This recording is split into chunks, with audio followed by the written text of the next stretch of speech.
For people that feel like they're wasting their time, they're not getting the results they want, what is one thing that they could be doing right now that would turn things around for them? I think one of the things is the way that we approach time. This is something that almost no one talks about anymore. So I feel like you may be behind. You may actually be behind your destiny right now. Like maybe you're not on pace. In fact, I think most people watching this, listening, will say, I am behind on achieving my destiny. I'm not exactly sure what it is, but I feel like it's slipping. I feel like I'm behind. So you better figure out time differently. And you can bend and manipulate time to your advantage. And so I, about 25 years ago, went, I'm not the most talented. I'm not the smartest, and I'm really not. I don't come from, a whole track record of success, right? I don't have the perfect upbringing. How in the world am I gonna win? I gotta do things other people aren't willing to do, and I gotta fix the way I look at time. The most stupid, antiquated, ridiculous concept on planet Earth today very well may be that a day is 24 hours. It's so stupid. It's the dumbest thing ever. 24-hour days were contrived when there were no cars. There was no electricity. If I wanted to get you a message, I had to write something down if I could, send it on a horseback, hope you get it. That's insane. Never mind the internet. So what used to take hours, days, weeks, months, years to do can be done now in a millisecond in the internet or on our smartphones. Yet we measure the time the same way that guy did? That's bananas. That is so stupid. And so my days now are from 6 a.m. to noon. That's a day. It's 6 hours. And in that day, some days you just chill. But in that day, I'm gonna get the amount of productivity, faith, working out, fitness, money, business, you name it, in that day. We've all had a morning where we go, I got more done this morning than I have in weeks. Well, why can't you do that every morning? So I measure time. I've compressed and condensed time. I've bent it. My day is 6 a.m. to noon, and I'm not crazy. You're crazy for thinking it takes 24 hours, just like some dude in a cave did 300 years ago. And it's unfair that people have taught you this.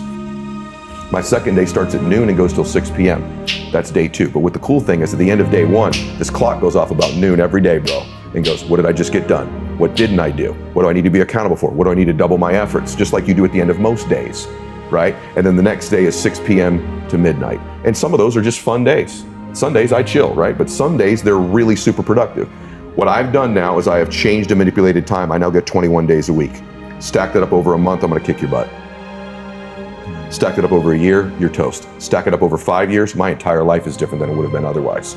And if you do this for about 90 of your traditional days that you think are, you will come back to me and go, that profoundly impacted my life. And here's the other thing that happens. The world responds to you differently when you value your time like that. What is precious is valuable. That's why a diamond or this watch is way more expensive than the piece of paper that's written down there, because it's more scarce. When your time, when you interact with the world, is slightly more scarce, they respond to you as if you're more valuable. So you get more accountability, more productivity, more fun, more joy, and the world flips its response to you. All of a sudden you become more valuable and precious to people when your time is different. And you'll get thousands more days in your life and live a much more blissful and happy life than the person who only gets 24 hours. Building self-confidence is the process of keeping the promises you make to yourself. And if you lack self-confidence, you've got a relationship and reputation with yourself that's not very favorable. But in life, as you know, we don't get like our goal. We get probably 25% of our goals. But we ultimately always get our standards. Long-term, you will get your standards. So the question becomes, what's the standard need to be then? And that standard needs to be, you keep the promises you make to yourself and one more. So if you're gonna do 30 minutes on the treadmill every day, you don't do 30 minutes. You do the 30 minutes, you do one more. You're gonna make 10 contacts in a day. You don't make 10 contacts in a day. You do the 10 contacts and you make one more.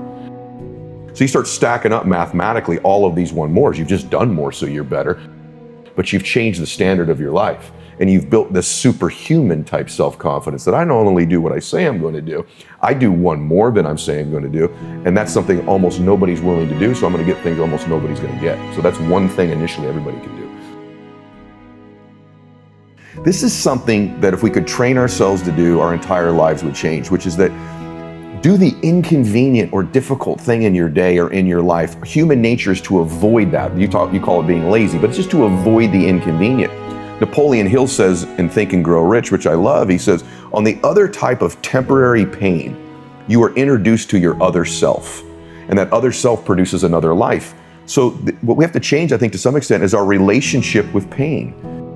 I'm willing to pursue pain. I'm willing to pursue discomfort and do the inconvenient thing, because on the other side of that, I have extended my capacity. I've literally changed who I am by getting on the other side of that. When you find a family or a person that's happy and successful, or either one, somewhere back in their lineage, they weren't. That family wasn't. And then the one shows up. The one. And that one changes that family forever. It changes the way they live, the way the world treats them, the way they think. They're the Neo. They're the one in their family. And in my family, I'm the one. I'm the one. I didn't like it. I didn't hope for it. I fought for it. And if you're listening to this or watching it, why don't you consider the fact that potentially maybe you're the one? And the fact that you don't think you are, or that you're not qualified to be the one, or don't have the background or the skills or the confidence, probably makes you the one, because that was me. So if you're listening to this or watching it, stop discounting yourself. Stop carrying these bags of your life of the things you're embarrassed or ashamed of, or that you think are insignificant, that don't amount to anything. Those are the things, you, precious you, that could change another precious human being's life in a moment where they need you the most. And if you don't believe you're qualified, if you don't believe you can do it, you're gonna miss those moments in your life. And your entire existence here wasn't what it was supposed to be. I was with Kobe the week before he passed away. I wonder if someone would have whispered, "Kobe," when he got in the car that day. 6 more days. How would that week maybe have been different for him? What would he have said? Who would he have loved? Who would he have reached out to? What would have mattered to him? About the Saturday before, "Kobe, 1 more day." See, it hits us when I say that. And there's a whisper happening that you can't hear. We forget, we're gonna die. Napoleon Hill says, begin with the end in mind. What if you did that with your life?